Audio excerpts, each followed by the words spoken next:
As flu cases surge nationwide, healthcare providers are dealing with a shortage of one of the most common drugs used to relieve symptoms. Thanks for staying with us this afternoon. I'm Evan Forrester.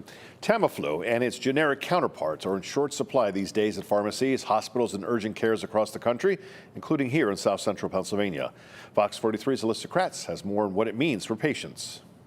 Tamiflu isn't something that's typically hard to get a hold of, but when we walked into Lititz Apothecary in Lancaster County Thursday morning, the pharmacy only had 2 boxes left. Definitely seen an uptake in the usage of Tamiflu, getting a lot more calls.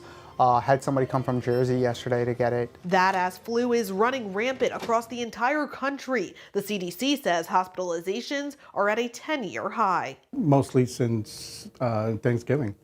That's when it started ramping up. Pharmacist Chet Patel believes there's a different mentality about antiviral drugs like Tamiflu coming out of the COVID-19 pandemic. I think we were doing more home remedies, things of that nature.